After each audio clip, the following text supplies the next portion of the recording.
નમસ્કાર, ગુજરાત ન્યૂઝના લોકપ્રિય કાર્યક્રમ કરંટ ટોપિકમાં હું અજયસિંહ આપનું સ્વાગત કરું છું. મિત્રો, બજેટ રજૂ થવાના હવે માત્ર ગણતરીના દિવસો બાકી છે ત્યારે બધા જ લોકોની, સામાન્ય લોકોથી લઈને બહુ મોટા ઇન્ડસ્ટ્રીયલ લોકોની પણ બજેટ ઉપર એક મીટ મંડાતી હોય છે. બજેટ કેવું રહેશે, બજેટ અંતર્ગત આપણે ચર્ચા કરી રહ્યા છીએ અને બજેટની અલગ અલગ વ્યાખ્યાઓ, બજેટ શું કામ જરૂરી છે, બજેટને લઈને કયા પ્રકારના લોકોની આશા અને અપેક્ષા છે, આ તમામ મુદ્દાઓ પર આજે આપણે ચર્ચા કરીશું. મારી સાથે સ્ટુડિયો ઉપર ઉપસ્થિત છે greater Rajkot chamber of commerce and ઇન્ડસ્ટ્રીઝના બે એવા મહાનુભાવો કે જે વર્ષોથી જાહેર જીવન જીવે છે, વર્ષોથી એક અનુભવ પોતાની અંદર ધરાવે છે. તો મારી સાથે ધનસુખભાઈ વોરા કે જે પોતે પ્રમુખ છે અને રાજીવભાઈ દોશી કે જે પોતે સીઓ છે, આ બંનેનું સ્ટુડિયો પર સ્વાગત કરું છું. તો જે પ્રકારે ધનસુખભાઈ, બજેટની જ્યારે આપણે ચર્ચા કરી રહ્યા છીએ અને આપ વર્ષોથી ધનસુખભાઈ જાહેર જીવન તરીકે અને આપની પાસે એક બહોળો અનુભવ છે, આપે ઘણા બધા બજેટ જોયા પણ છે, ઘણા બધા બજેટની આપ જે વ્યાખ્યા કરો તો ઘણું બધું વાત કહી શકે. ધનસુખભાઈ, પહેલો જ પ્રશ્ન આપને પૂછું કે બજેટની પરિભાષા સામાન્ય લોકો સમજી શકે, કે સામાન્ય લોકો સુધી બજેટ શબ્દ પહોંચે એવી જો કરવી હોય તો ધનસુખભાઈ આપ શું કહેશો? બજેટ એટલે આપણે આપણા રોજિંદા જીવનમાં, આપણા કુટુંબમાં જીવીએ છીએ ને એમાં પણ આપણે બજેટ બનાવતા હોઈએ છીએ. બજેટ એટલે આપણા આખા વર્ષ દરમિયાન આપણી આવક અને આપણા ખર્ચ અંગેનું આપણું અંદાજ જે છે એનું નામ બજેટ. મારી પોતાની વાત કરું તો વ્યક્તિગત હું મારી આવક અને મારા ખર્ચ જે વર્ષ દરમિયાન થવાના છે અથવા કર્યા છે અથવા કરવાનો છું એનો જે અંદાજ મારી પાસે હોય એની સામે મારી આવક કેટલી છે એનો પણ અંદાજ મારી પાસે હોવો જોઈએ, જેથી કરીને હું મારું બજેટ સમતોલપણે ચલાવી શકું. એ જ રીતે સમગ્ર દેશનું બજેટ પણ દેશની આવક કેટલી અને એની સામે દેશને કેટલો ખર્ચ કરવાનો છે એનો જે અંદાજ મૂકવામાં આવતો હોય છે એનું નામ બજેટ. ધનસુખભાઈ, ખૂબ સરસ વાત કરી કે વ્યક્તિની વાત હોય, રાજ્યની વાત હોય કે કેન્દ્ર સરકારની વાત હોય, દરેક પાસે પોતાનું એક બજેટ હોય છે. દરેક વ્યક્તિ પાસે પોતાનું બજેટ હોય છે, દરેક રાજ્ય પાસે પોતાનું બજેટ હોય છે અને કેન્દ્ર પાસે પણ પોતાનું એક બજેટ હોય છે. ત્યારે આ જ પ્રશ્ન હું રાજીવભાઈ આપને પૂછું કે બજેટની પરિભાષા આપ એક સીએ છો, આપણી પાસે આંકડાકીય માહિતી સાથે જો આપ કરો તો બજેટની સંપૂર્ણ માહિતી સામાન્ય લોકો સુધી પહોંચે એવી કર્યું હોય તો શું કહેશો આપ? સૌથી પહેલી વાત એ છે કે બજેટની જ્યારે પબ્લિસિટી થાય છે અને બજેટ જ્યારે એકચ્યુઅલ મૂકવામાં આવે છે ત્યારે એ આંકડાની માયાજાળ જેવું દેખાય છે. કોઈ પણ સામાન્ય વ્યક્તિને એમ લાગે કે લાખો કરોડો રૂપિયા આવ્યા ને ગયા, પણ એની ખરેખર લોકોની પર શું ઇમ્પેક્ટ પડવાની છે એ લોકોને સમજાય એ અગત્યનું છે.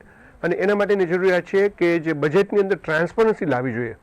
બજેટ એક આંકડા જેવું એક વિષય છે કે જેમાં તમે જે દેખાડો છો દેખાય છે, નથી દેખાડતા નથી દેખાતું.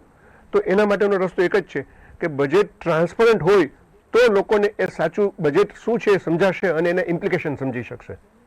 ધનસુખભાઈ, રાજીવભાઈ જે પ્રકારે વાત કરી કે બજેટ જ્યારે રજૂ થાય ત્યારે જે લોકો પાસે નોલેજ નથી અને જ્યારે કરોડો રૂપિયાની વાત કરવામાં આવે, લાખો રૂપિયાની વાત કરવામાં આવે ત્યારે જે લોકો સામાન્ય વ્યક્તિ છે તેને આ વસ્તુ નહીં સમજે. પરંતુ ધનસુખભાઈ, આપના શબ્દોમાં પૂછું કે બજેટ શબ્દ જ્યારે 3 શબ્દ લોકોના કાને સંભળાય ત્યારે ઘણા બધા લોકોને સમજાય છે, ઘણા બધા લોકોને નથી સમજાતું. ત્યારે શું લાગી રહ્યું છે કે કોરોના કાળ પછી જે વિકટ પરિસ્થિતિ આવી છે, કેવું રહેશે બજેટ? કોરોના કાળ પછી વિકટ પરિસ્થિતિ આવી છે, પણ સામાન્ય રીતે દેશમાં આંતરરાષ્ટ્રીય ધોરણે પણ વિચાર કરવાનો આવતો હોય છે અને દેશને બીજાને, આપણને સામાન્ય માણસને જેમ નાણાકીય તંગી અનુભવાતી હોય એમ દેશને પણ નાણાકીય તંગી અનુભવાતી હોય છે. રેવન્યુ ઓછી થઈ હોય છે, રેવન્યુની સામે ખર્ચ વધ્યો હોય છે. આ પેન્ડેમિક પીરિયડ દરમિયાન ખર્ચ ઘણો બધો વધ્યો હોય, પણ એનો મતલબ એવો નથી કે દેશ અટકી પડે. વૈશ્વિક રીતે આપણે નાણાંની એકબીજાને આપલે કરવાનો દુનિયા આખીમાં એક સિરસ્તો હોય છે. એટલે આમાં જેટલા નાણાં જરૂર હોય એટલા નાણાં આપણે ઇન્ટરનેશનલી કોઈ પણ કન્ટ્રી પાસેથી મેળવી શકતા હોય છે, અથવા ઇન્ટરનેશનલ એવી વ્યવસ્થા હોય છે, વર્લ્ડ બેંક હોય છે કે મોનિટરી ફંડ હોય છે કે આ બધા પાસેથી કન્ટ્રીને જરૂરિયાત હોય એ પ્રમાણે મેળવી શકતા હોય છે આપણે.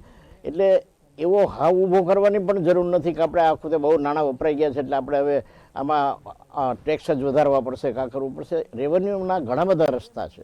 એટલે આપણા દેશમાં અત્યારે આપણને પેન્ડેમિક પીરિયડ દરમિયાન ઘણો મોટો ખર્ચ કરવો પડ્યો છે. દાખલા તરીકે આપણે વેક્સિનેશન કરવા માટે વેક્સિનેશનનો કોસ્ટ આપણે સરકારે ફ્રી ઓફ કોસ્ટ બધાને વેક્સિનેશન આપ્યા છે, તો એ કોસ્ટ સરકારે ભોગવવી પડી છે, એટલે સરકારને ખર્ચ થયા છે.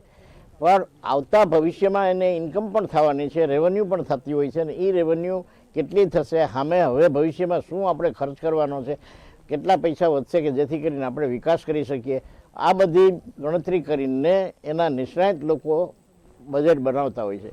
એટલે આપણે આવતા બજેટની અંદર એવી અપેક્ષા રાખીએ કે આપણા વિકાસના કાર્યોને અસર ન પડે અને છતાં આપણે ડેવલપમેન્ટ કરી શકીએ એવું બજેટ આવવું જરૂરી, એવી આપણે અપેક્ષા. આપે જે પ્રકારે વાત કરી કે કોરોનાનો કપરો સમય જોયો, એક પ્રશ્ન અમને ધનસુખભાઈ એવો પણ થાય કે સમય બદલાયો છે, લોકો બદલાયા છે, વિચારો બદલાયા છે, અને ધનસુખભાઈ આપ વર્ષોથી આ બધા વ્યવસાય સાથે સંકળાયેલા છો, આપને ખ્યાલ હશે કે દરેક વ્યક્તિ એક માળખાકીય એક પરિણામ સાથે એક ગ્રાફ્ટિંગ સાથે આગળ વધતા હોય છે. ત્યારે ગુજરાત એ ઉદ્યોગોનું આમ જોઈએ ને તો જાયન્ટ હબ કહી શકાય. વર્ષો પહેલાની જ્યારે વાત કરી અને અત્યારની જ્યારે ગુજરાતને આપણે જોઈએ ત્યારે ગુજરાત એક વિકસતું હવે ગુજરાત છે, ગુજરાત એક વિકસિત આમ આગળ વધી રહ્યું છે ઉદ્યોગો તરફ. ત્યારે બજેટ, રાજ્ય સરકારની બજેટની ખાસ આ વાત કરતા ત્યારે ગુજરાતના ઉદ્યોગો અને આ બજેટ કેટલા અનુરૂપ જે પ્રકારે બજેટને લઈને ઇફેક્ટ ગુજરાતના ઉદ્યોગ પર પડતી હોય છે ધનસુખભાઈ? આપણે હવે રાજ્ય સરકારના બજેટ કરતાં મહત્ત્વનું થઈ ગયેલું છે કેન્દ્ર બજેટ, કારણ કે જ્યારથી જીએસટી કરવેરાનું માળખું આવ્યું છે ત્યારથી રાજ્ય સરકાર પાસે કરવેરાના બહુ મોટા માળખામાં ક્યાંય આવવાનું રહેતું નથી. એટલે કેન્દ્રના બજેટને જ આપણે ધ્યાને લેવાનું રહે છે, અને કેન્દ્રના બજેટ ઉપર જ આપણે આપણા વિકાસનો આધાર પણ રાખવો પડે એવી સ્થિતિ છે. ત્યારે ગુજરાતમાં તો આપણે સમજીએ છીએ કે વિકાસશીલ રાજ્યમાં ગુજરાત પહેલેથી પ્રથમથી જ છે, અને ગુજરાતના લોકો એટલે ગુજરાતી લોકો વેપાર ઉદ્યોગના માહિર છે, ગળથુથીમાં વેપાર ઉદ્યોગ લઈને જ આવે છે, એટલે જ આ ગુજરાત આટલું વિકસિત થયેલું છે.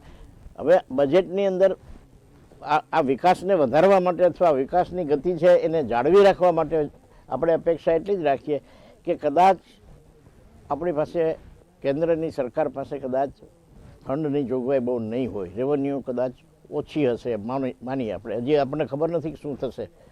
આવતા વર્ષની અંદર રેવન્યુ કેટલી મળશે એ તો બજેટ રજૂ કરશે ત્યારે ખબર પડશે.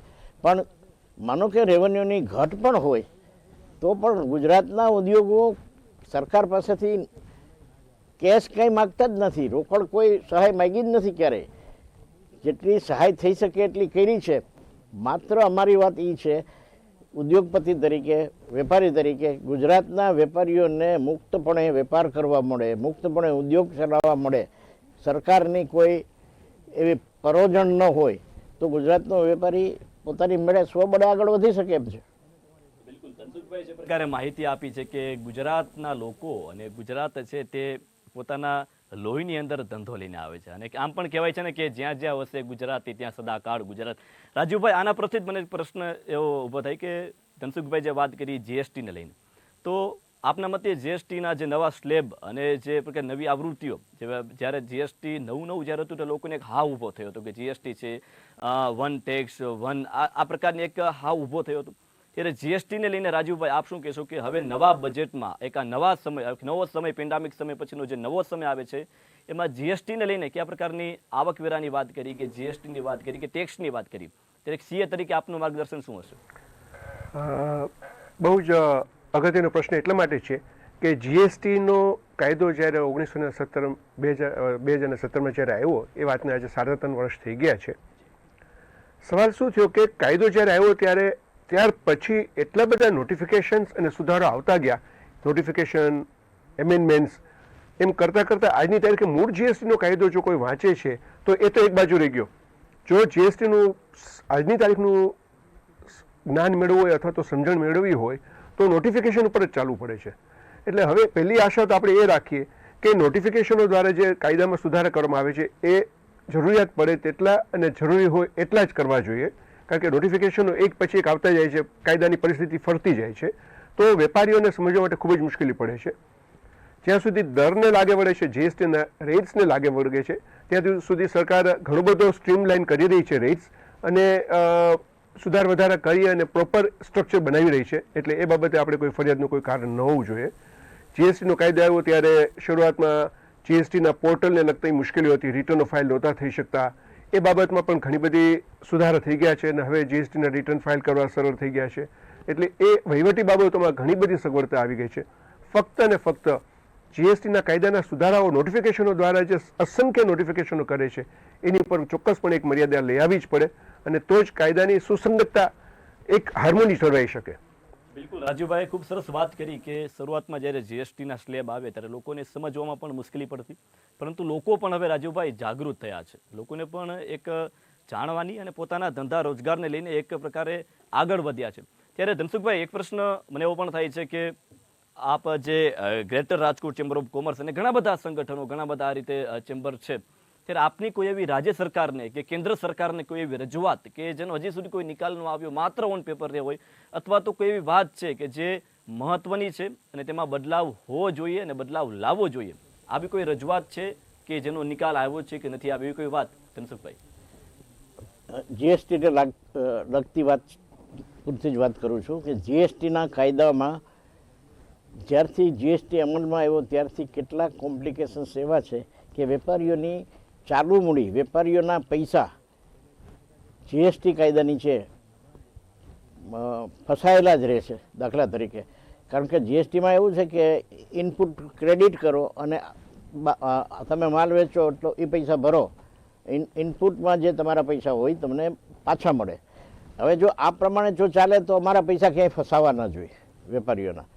પણ આપણે જોઈએ છીએ કે વેપારીઓના પૈસા એક યા બીજા બાના નીચે કાયદામાં એવી જોગવાઈઓ કેટલી બધી છે કે જેને કારણે વેપારીઓના કરોડો રૂપિયા સરકાર પાસે ફસાયેલા રહે છે.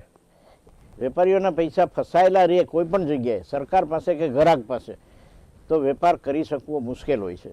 એટલે વેપારીઓને લિક્વિડિટી જે એના હાથ ઉપર હોવી જોઈએ નથી. અને અત્યારે વેપારીઓ તંગ જો હોય, જીએસટીનું નામ પડતા વેપારી જો ગભરાતો હોય, તો એનું મૂળ કારણ આ છે કે એના પૈસા જીએસટીમાં ફસાઈ રહે છે. એ પૈસા જો તાત્કાલિક મળી જતા હોય, દાખલા તરીકે આ મહિનાનું મેં જીએસટી ભર્યો, એની સામે મારો ભરાયેલો જીએસટી છે એ મને આ મહિને મળી જાય તો મારા પૈસા મારા હાથમાં છે. આ સ્થિતિ જ્યાં સુધી ન થાય ત્યાં સુધી આ જીએસટી કાયદો છે ને અટપટો છે એમ સમજીને વેપારી લોકો એનાથી દૂર રહે છે. અને આપણે જોઈએ છીએ કે આ કાયદા નીચે ઘણા બધા અસામાજિક કાર્યો પણ થાય છે અને ઘણા બધા પૈસા સરકારના લૂંટાય છે. મારી દ્રષ્ટિએ લૂંટ કહું છું એને, કે લૂંટાય છે. ધનસુખભાઈએ જે પ્રકારે વાત કરી કે જીએસટીને લઈને જે વેપારી વર્ગ છે તેની જે આવક છે, જે અથવા તો જે ખર્ચ છે, તે ઇનપુટ છે, તે કોઈક જગ્યાએ સ્થગિત થઈ જાય છે. અને આમ પણ ધનસુખભાઈ કહેવાય છે ને કે અર્થ છે ને ફરવું જોઈએ. ત્યારે આ જ વાત ધનસુખભાઈના જવાબ ઉપરથી રાજુભાઈ, મને એક પ્રશ્ન એવો થાય કે જીએસટીના જે સ્લેબ છે એ સ્લેબમાં કોઈ ફેરફાર હોવો જોઈએ, કોઈ એવી આપને આશા છે કે અપેક્ષા છે કે એમાં સ્લેબમાં ફેરફાર હોવો જોઈએ, આ પ્રકારના સ્લેબ હોવા જોઈએ જીએસટીના ખાસ કરીને? જીએસટીના જે અત્યારના સ્લેબ છે એ ઘણી બધી પ્લસ માઇનસ કર્યા પછીના સેટ થયેલા સ્લેબ છે. એટલે ઇમિડિયેટલી કોઈ એમાં ફેરફારો આવી શક્યતા નથી દેખાતી. પણ હું કદાચ વધારે ડિટેલમાં એક્સપ્લેન કરું જે ધનસુભાઈ કહેવા માગતા હતા. દાખલા તરીકે મારી ખરીદી જે છે એની ઉપર મને 18% ટેક્સ લાગે છે અને મારા વેચાણ ઉપર 5% ટેક્સની આઇટમ છે. આ પર્ટિક્યુલર કેસમાં શું થયું, મારી ખરીદી ઉપરનો વેરો છે એ મેં ભરી દીધો. વેચાણ, કારણ કે મારી ખરીદીમાં મેં ચૂકી દીધું વેચનાર પાર્ટીને, વેચાણમાં મારી પાસે 5% ટેક્સ આવ્યો, એ મારે ભરવાનો છે. એટલે કે મારું પૈસા ત્યાં જે બ્લોક થઈ ગયા છે એ વિસંગતતા છે કે ભાઈ જેને કહીએ છીએ કે ઇન્વર્ટેડ ક્રેડિટ લેવાની જે વાત છે એ બાબતે જો સુધારો નહીં આવે તો ઘણા બધા વેપારીઓના પૈસા એમાં સર્ક્યુલરમાં આવશે જ નહીં, ફસાતા જ રહેશે. બિલકુલ, આપણે ચર્ચા કરી રહ્યા છીએ કે કેવું રહેશે બજેટ, કારણ કે બજેટ ઉપર દરેક લોકોની એક મીટ મંડાતી હોય છે. ને મારી સાથે greater Rajkot chamber of commerce and ઇન્ડસ્ટ્રીઝના બે એવા મહાનુભાવ ઉપસ્થિત છે કે ધનસુખભાઈ વોરા અને રાજુભાઈ દોશી, જેની સાથે આપણે ચર્ચા કરી રહ્યા છીએ. રાજુભાઈ, એક પ્રશ્ન આપને એ કરવો છે કે હવેનું જે બજેટ આવશે, હવે જે કારણ કે કોરોના પછી લોકોની બજેટ ઉપર ખાસ એક મીટ મંડાતી હોય છે, ત્યારે હવેના બજેટમાં કયા એવા ફેરફાર પાયાની જરૂરિયાત છે? લોકોની આશા તો અને અપેક્ષાઓ ઘણી બધી હોય છે અને રહેવાની જ છે. પણ જ્યાં સુધી હું જે સમજુ છું અને જે ઇન્ડિયન ઇકોનોમીનો અત્યારનો જે સિનેરિયો છે એ જોતાં એવું લાગે છે કે હવેના બજેટમાં 5-6 સુધારાઓ ચોક્કસપણે લાવવા જ જોઈએ. સૌથી પહેલાં મેં જે કીધું કે ભાઈ આંકડાની માયાજાળ છે. ગયા વખતનું બજેટ જોશો તો આટલા કરોડ રૂપિયાનો ખર્ચો રસ્તાઓ પાછળ કરશું, આટલા કિલોમીટરની રેલવે લાઇન બનાવીશું. બજેટની સામે જેમ ધનસુભાઈ કીધું કે બજેટ અને એકચ્યુઅલ બંનેનું કમ્પેરિઝન દેવું જોઈએ, તો લોકોને ખબર પડશે કે ભાઈ ગયા વખતે શું બજેટ હતું, ખરેખર શું કામ થયું છે. એના વગર એક બજેટ એક હવામાં ગોળી મારવા જેવી વાત છે, એક પ્રોપાગાન્ડાની વાત થઈ જાય છે. એટલે બજેટ વર્સિસ એકચ્યુઅલ એ એક ચોક્કસપણે લઈ આવવું જ જોઈએ કોઈ પણ બજેટ માટે. જ્યાં સુધી બજેટના સ્પેસિફિક સજેશન્સ છે, એમાં 5 સજેશન્સ મારી પાસે એવા છે કે જે ચોક્કસપણે લાવવા જ જોઈએ. અત્યારે કંપનીઓ માટે 15% અને 22%ના સ્લેબ છે. ઇન્કમ ટેક્સની વાત કરું છું આપને. 15%નો સ્લેબ છે, 22%નો સ્લેબ છે અને ત્યાર પછી 25%નો સ્લેબ છે. પણ ઇન્ડિવિજ્યુઅલ માટે હાઈએસ્ટ સ્લેબ 30% છે. 50 લાખથી વધારે ઇન્કમ થાય તો એ 30%ની રકમ 35% જેવી થઈ જાય છે. કરોડ ઉપર થાય તો 37% થઈ જાય છે. એટલે કે ઇન્ડિવિજ્યુઅલને ટેક્સનું માર વધારે પડે છે કોર્પોરેટની કમ્પેરિઝનમાં. જ્યાં સુધી સૌરાષ્ટ્રને લાગે વળગે છે ત્યાં સુધી આપણા બધા MSME છે, એટલે કે કોર્પોરેટમાં આપણા એન્ટિટીઝ ઓછી છે. બિઝનેસનું મોડેલ છે પ્રોપ્રાઇટરી કન્સર્ન અને પાર્ટનરશિપ ફર્મ. તો આવા સંજોગોમાં એક તો ઇન્ડિવિજ્યુઅલનો સ્લેબ રેટ ઓછો લઈ આવવો જોઈએ. એ મારું પહેલું એક સજેશન અને એક્સપેક્ટેશન છે. જે કોરોનાની આપ વાત કરતા હતા કે કોરોના પછી આપણે શું આશા રાખી શકીએ, તો કોરોના પછી વર્ક કલ્ચર બદલાઈ ગયું છે. આપણા સૌરાષ્ટ્રમાં કદાચ એ નહીં દેખાય પણ મોટા શહેરોમાં વર્ક ફ્રોમ હોમનું ખૂબ જ અગત્યતા વધી ગઈ છે. એમ્પ્લોય છે ઘરથી કામ કરે છે, ઘરની બધી સગવડતા વાપરે છે, એર કન્ડિશન ચાલુ છે, લાઇટ ચાલુ છે, ટીવી ચાલુ છે. તો એ સંજોગોમાં કંપની કોરોનાને માટે વર્ક ફ્રોમ હોમનું એલાવન્સ આપે તો એ ટેક્સેબલ છે થઈ જાય છે. કારણ કે કોઈ પણ પ્રકારના એલાવન્સીસ એમ્પ્લોઈઝને મળે ટેક્સેબલ છે. તો આવા એલાવન્સીસ જે છે એને સ્પેશિયલ કોરોનાને કારણે વર્ક ફ્રોમ હોમની એલાવન્સીસ છે એને ટેક્સમાં રાહત આપવી જોઈએ, એવું મારું ચોક્કસપણે માનવું છે. બિલકુલ રાજુભાઈ ખૂબ સરસ વાત કરી કે બજેટ છે તે સામાન્ય વ્યક્તિને પણ સમજાવવું જોઈએ, સામાન્ય વ્યક્તિ સુધી બજેટ પહોંચવું જોઈએ. રાજુભાઈ, મને એક વાત એ પણ યાદ આવે કે 1955-56માં પહેલી વાર કેન્દ્ર સરકારનું બજેટ છે તે હિન્દીમાં રજૂ કરવામાં આવ્યું. 55-56માં કાયદો રજૂ થયો કે હિન્દીમાં હવેથી આપણે બજેટ, કારણ કે સામાન્ય વ્યક્તિ સુધી, છેવાડાના વ્યક્તિ સુધી બજેટ પહોંચે. પહેલા કેવું થતું હતું કે માત્ર ઇંગ્લિશમાં બજેટ રજૂ કરવામાં આવતું, કેન્દ્ર સરકારમાંથી પણ જે પણ સ્પીકર છે તે ઇંગ્લિશમાં રજૂ કરતા.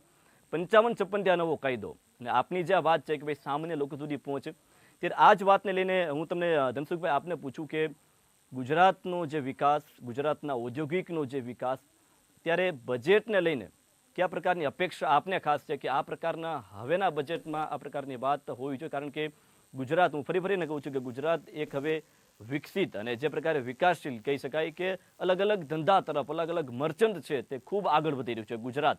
ત્યારે ધનસુખભાઈ આપ શું કહેશો? એટલે ગુજરાતના બજેટની વાત કરીએ કે કેન્દ્રના બજેટની વાત કરીએ તો ગુજરાતનો વિકાસ જે છે એ કેન્દ્રના બજેટને પણ આધારિત હોય છે. ગુજરાતનો વિકાસ ગુજરાતના બજેટને પણ લાગે વળગતું હોય છે. આપણે ગુજરાતનો વિકાસ છે જે એમાં મેં પહેલાં પણ કીધું કે વેપારી છે ને, આપણો વેપારી, ગુજરાતનો વેપારી કોઈ સહાયની અપેક્ષા બહુ નથી રાખતો, પણ સરળતાની અપેક્ષા રાખે છે. મને સરળ વેપાર કરવા મળે, હું મારો વેપાર સરળતાથી કરી શકું એવી અપેક્ષા બજેટમાં રાખતો હોય છે. મને સરકાર 10% 5% સહાય આપે એવી મારી બહુ મોટી અપેક્ષા નથી હોતી. એવા સંજોગોમાં રાખે છે જ્યારે આકસ્મિક કેલામિટીમાં ને કારણે એને સહન કરવું પડ્યું હોય તો એ અપેક્ષા રાખે છે. ત્યારે કોઈ પણ રાખે કે પોતે તૂટી ગયો છે માટે એને મદદ મળે એ ગણતરીએ. પણ સહાય જરૂરી છે, ઓકે, શરૂઆતના તબક્કે, વેપારના શરૂઆતના તબક્કે સહાય કરવી જરૂરી છે, પણ માત્ર સહાય ઉપર જીવનાર ગુજરાતનો વેપારી નથી. ગુજરાતના વેપારીને સરળતા જોઈ છે. જેમ રાજુભાઈએ કીધું કે ઇન્કમટેક્સ કાયદામાં નાના વેપારીને 15%ની જગ્યાએ 37% ભરવાના થાય છે અને કોર્પોરેટને ફાયદો છે. તો નાનો વેપાર, ગુજરાતનો નાનો વેપારી છે એ પૈસા ભરવા તૈયાર જ છે. અન્યાય થતો હોવા છતાં પણ પૈસા ભરવા તૈયાર છે. જે બતાવે છે આ વર્ષની અંદર ઇન્કમટેક્સનું કલેક્શન છે એની અંદર વ્યક્તિગત વેરો કોર્પોરેટ વેરા કરતાં વધારે આવ્યો છે. ખૂબ મોટી વાત કહી શકાય. ધનસુખભાઈ, આ જ વાત ઉપરથી મને એ વાત યાદ આવે કે આપે ખૂબ સરસ એક લાઈન જે કીધી છે તે ખૂબ સરસ કીધી છે કે સહાયની જાજી અપેક્ષા નથી, પરંતુ સરળતા હોવી જોઈએ. કારણ કે વેપાર તો લોહીમાં છે, વેપાર તો કરી લેશું. ત્યારે આ જ વાતને લઈને ધનસુખભાઈ એક સવાલ એ પણ થાય છે કે જે નાના ઉદ્યોગો છે, આપણા રાજકોટની જ વાત કરીએ તો રાજકોટમાં ઘણા બધા એવા નાના ઉદ્યોગ છે કે જો તેને વિકાસ મળે કે તેના ઉપર કોઈ કામ કરવામાં આવે તો એ જે વિકાસ છે, એ જે ઉદ્યોગ છે તે ખૂબ આગળ વધી શકે એમ છે. ત્યારે સ્મોલ બિઝનેસને લઈને ધનસુખભાઈ કયા પ્રકારની કાર્યવાહી આપના મતે હોવી જોઈએ? આપણે જણાવું કે રાજકોટના ઉદ્યોગ વિશે છે ને સાહેબ, મેં જે સેન્ટેન્સ કીધું ને કે સહાય કરતાં સરળતાની જરૂરિયાત છે, એ રાજકોટે પુરવાર પણ કર્યું છે. રાજકોટમાં 1957થી 1956 પછી ઉદ્યોગનો વિકાસ થતો થયો. સ્વબળે રાજકોટની ઇન્ડસ્ટ્રીઝો, રાજકોટનો ઉદ્યોગ સ્વબળે આગળ વધ્યો છે. કોઈપણ જાતની સરકાર તરફથી ત્યારે કોઈ સહાય મળી નથી. છેલ્લા વર્ષોમાં થોડીક ઇન્ફ્રાસ્ટ્રક્ચર ડેવલપમેન્ટ માટેની કે એવી સહાયો મળી છે, છતાં પ્રમાણમાં સૌરાષ્ટ્રને હંમેશા બીજા કરતાં ઓછી સહાય કે ઓછું ધ્યાન સૌરાષ્ટ્ર ઉપર દેવાયેલું છે. સૌરાષ્ટ્રનો વેપારી પહેલેથી જ ખંતીલો છે. આપણે જોઈએ છીએ, આપણે ભૌગોલિક રીતે જોઈએ તો પણ સૌરાષ્ટ્રના સાગર ખેડૂને કારણે સૌરાષ્ટ્રના માણસો દુનિયા આખીમાં પથરાયેલા છે. અને મારા અનુભવથી હું કહું કે મેં જેટલા કન્ટ્રીમાં ગયો છું ત્યાં સૌરાષ્ટ્રનો વેપારી મને મળ્યો છે એસ્ટાબ્લિશ થયેલા. તો આવું વેપારનું નોલેજ જે લોકો ધરાવે છે, આવા ખંતથી કામ કરનાર જે લોકો છે, એને સરકારે થોડીક મદદ એ રીતની કરવી જોઈએ કે જેથી કરીને એની જરૂરિયાત જે છે એ પૂરી થાય અને એનામાં હિંમત વધે કામ કરવાની. પણ એ સૌરાષ્ટ્રને અત્યાર સુધી બહુ ઓછા પ્રમાણમાં મળ્યું છે કદાચ છેલ્લા 10-15 વર્ષની અંદર કાંઈ મળ્યું હશે સૌરાષ્ટ્રને, પણ બીજાને મળ્યું છે. ગુજરાતની કમ્પેરિઝન જ આપણે કરીએ તો સાઉથ ગુજરાત, મધ્ય ગુજરાત, ઉત્તર ગુજરાતને જે મળ્યું છે એના પ્રમાણમાં સૌરાષ્ટ્રને હંમેશા ઓછું જ મળ્યું છે. એટલે સૌરાષ્ટ્ર કંઈક નિગ્લેક્ટેડ ચાઇલ્ડ જેવું જ રહ્યું છે.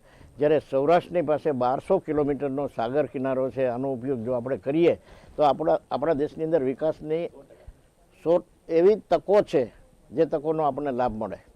ધનસુખભાઈ, જે પ્રકારે રાજુભાઈ વાત કરી કે આપણી પાસે આવડો મોટો દરિયા કિનારો છે, આપણી પાસે એવા ખંતીલા વ્યક્તિ છે, આપણી પાસે ઉદ્યોગનો એક વિચાર છે, આપણી પાસે એક અલગ વિચારસરણી છે, ત્યારે રાજુભાઈ, આપના મતે સૌરાષ્ટ્રના કયા એવા પ્રશ્નો છે જે હજુ પણ પેન્ડિંગ છે અને નવા બજેટમાં તેનો ઉલ્લેખ થવો જોઈએ જેથી કરીને મોટા ઉદ્યોગોને તો ફાયદો થશે જ, પરંતુ એ મોટા ઉદ્યોગોના તાબા નીચે હજારો જે એવા વ્યક્તિ છે જે એમાં કામ કરી રહ્યા છે એને પણ ખૂબ ફાયદો થઈ શકે એમ છે. રાજુભાઈ, એવા કયા પ્રશ્નો છે જે પેન્ડિંગ છે અને જેના મતે આ નવા બજેટમાં એનો ઉલ્લેખ થવો જોઈએ? જે મુખ્યત્વે જે પ્રશ્ન જે છે એ એમએસએમઈના, જે આપણે સૌરાષ્ટ્ર જેમ કીધું કે નાના ઉદ્યોગો જ છે, તો એમએસએમઈના ઘણા બધા પ્રશ્નો એવા છે કે જે આજની તારીખે પણ પડતર રહ્યા છે. જેમ કે એમએસએમઈને જે બેનિફિટ્સ મળવા જોઈએ ગવર્મેન્ટની સ્કીમ્સમાં એ નથી મળતા. આજની તારીખે નવી ઇન્ડસ્ટ્રી જે રીતે અત્યારે આપણી ઇકોનોમી ચાલી રહી છે એ રીતે જરૂરિયાત છે. એક તો પેલી જરૂરિયાત છે નવા ઉદ્યોગો સ્થપાય કે જેના કારણે લોકોને એમ્પ્લોયમેન્ટ મળશે, અને બીજું એક્સપોર્ટ્સ વધે. ગુજરાત અને સૌરાષ્ટ્રનું ઘણું મોટું એક્સપોર્ટમાં યોગદાન રહ્યું છે, પણ એક્સપોર્ટના જે ઇન્સેન્ટિવ્સ છે એ ખરેખર દેવાની જરૂર છે. જેમ વચ્ચે એક MEISની સ્કીમ હતી એ હવે નીકળી ગઈ છે, એની જગ્યાએ રોડ ટીપની સ્કીમ આવી છે. એમાં પણ ઘણી બધી વિસંગતતાઓ છે. ઘણી બધી ઇન્ડસ્ટ્રીઓ રાજકોટની કે સૌરાષ્ટ્રની છે કે જે રોડ ટીપની ઇન્સેન્ટિવ સ્કીમમાં પૂરેપૂરો બેનિફિટ લઈ નથી શકતી. એટલે આ સ્કીમ ફરીથી રિવ્યૂ કરી અને પ્રોપર બેનિફિટ મળી શકે એક્સપોર્ટર્સને એ ચોક્કસપણે જોવું જોઈએ. બિલકુલ. ધનસુખભાઈ અને રાજુભાઈ, આ બંનેને એક પ્રશ્ન એ પણ થાય કે અમારા જે દર્શક મિત્રો છે જાણવા માંગે છે કે આપ એને બજેટને લઈને અને કયા પ્રકારની અપેક્ષા અને શું સંદેશો આપ આપશો બંને? મેઇન વાત એ છે કે બજેટની અંદર જે ઘણી બધી અમારી માગણી વર્ષોથી પડતર છે, એમાંની એકાદ પણ માગણી જો અમને મળી જાય તો અમે માનીએ કે અમારી બજેટ માટેની આટલી બધી કવાયત, આટલી બધી મહેનત, આટલા સજેશન્સને આજ વર્ષોથી કરતા આવીએ છીએ, અમારી એ વસૂલાત થાય. અમારી સૌરાષ્ટ્રના વિકાસ માટે ઘણી બધી માગણી, રાજકોટના વિકાસ માટેની પર્ટિક્યુલર પણ અમે ઘણી માગણી કરેલી છે. ગ્રેટર રાજકોટ ચેમ્બરે કરેલી માગણીઓ પૈકી કેટલીક માગણીઓ પડતર છે જે અગત્યની, એ જણાવું તો હું આપને એમ કહું કે અમે એવું માગ્યું છે કે સૌરાષ્ટ્રની અંદર રેલવેની આઇટમો જે છે એ,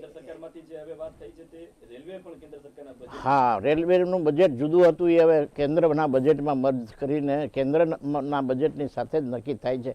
એટલે રેલવેની જે ખરીદી થાય છે એ ખરીદીની અંદર જે કંઈ સ્પેરપાર્ટો કે જે કંઈ જરૂરિયાત હોય છે રાજકોટ અને સૌરાષ્ટ્ર એવું સક્ષમ છે કે બધું બનાવી શકે એમ છે. આપણે આયાત કરવાનું પણ જરૂર નથી પડે એમ. પણ અમે માગણી કરી છે કે રેલવેના હેવી ઇન્ડસ્ટ્રીઝના જે અમુક પ્રોજેક્ટો છે, દાખલા તરીકે રેલવેના એન્જિન પૂરા ન બનાવી તો કાંઈ નહીં, પણ એના સ્પેરપાર્ટમાં એના વ્હીલ છે કે આ છે જે હેવી મિકેનિકલ વર્ક છે, એ મિકેનિકલ વર્ક રાજકોટ, એના માટે રાજકોટ સ્યુટેબલ જગ્યા છે. રેલવેની કોઈ કોચ ફેક્ટરી કે એવી કંઈ ફેક્ટરી પણ સૌરાષ્ટ્રમાં કરવી જોઈએ, જેથી કરી સૌરાષ્ટ્રના લોકોને એમ્પ્લોયમેન્ટે મળે અને નાની ઇન્ડસ્ટ્રીઝોને એના કામ મળે. એટલે આવી માગણી અમારી 2-3 માગણી પેન્ડિંગ છે, પણ એ કે બીજા કારણે ખબર નહીં કેમ ધ્યાનમાં નથી લેવાતી. એમ્પ્લોયમેન્ટ માટેની આપણે વાત કરીએ તો એમ્પ્લોયમેન્ટ પણ પૂરી મળે એમ છે એમાંથી, અને લોકોના ઉદ્યોગો પણ સારી રીતે એમાંથી કામ કરી શકે એમ છે. એવી જ બીજી માગણી છે અમારી ગ્રેટર રાજકોટ ચેમ્બરની, કે ડિફેન્સની કોઈ ઇન્ડસ્ટ્રીઝ, હેવી ઇન્ડસ્ટ્રીઝ પણ અહીંયા લઈ આવી શકાય. તો સૌરાષ્ટ્રના સાગરકાંઠેથી દાખલા તરીકે આપણે જેમ અલંગ ડેવલપ કર્યું છે એવી જ રીતે બીજા પોર્ટ પણ ડેવલપ કરી શકીએ, અને આપણે અલંગમાં દરિયાઈ વાહનો ભાંગવા માટેનું કામ કરીએ છીએ, ભંગાર કરવાનું કામ કરીએ છીએ. બીજા પોર્ટ ઉપર આપણે એવું કરી શકીએ કે જે નવું બનાવી શકીએ એ કેપેસિટી છે આપણી પાસે. સ્ટીમર દાખલા તરીકે 15,000 ટનની સ્ટીમર દરિયામાં વહન કરતી હોય તો એવી સ્ટીમર બનાવી શકવાની શક્તિ આપણા લોકોમાં છે, પણ એને તક આપવાની જરૂરિયાત છે.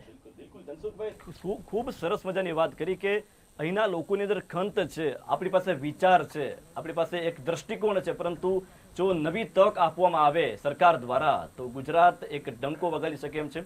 અને આજે આપણે ચર્ચા કરી બજેટને લઈને કે કેવું બજેટ હોવું જોઈએ અને કેવું બજેટ રહેશે. આ તમામ મુદ્દાઓ પર ચર્ચા કરી, જેમાં ઘણી બધી નવી બાબત આજે જાણવા મળી છે, નવા એવા મુદ્દાઓ છે જે આજે જાણવા મળ્યા છે.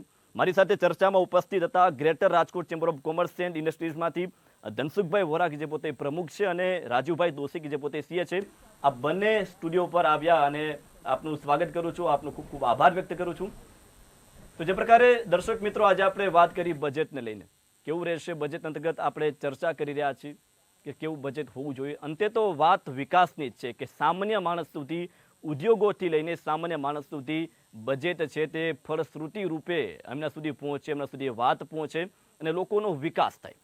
આ બધા જ મુદ્દાઓ છે, આ બધી જ વાત છે તેનો સાર્થક થાય તેવી આશા રાખીએ. ફરી મળીશું કરંટ ટોપિકમાં એક નવી ચર્ચા સાથે, એક નવા મુદ્દા સાથે. ત્યાં સુધી આપ આપો રજા. ફરી મળીશું.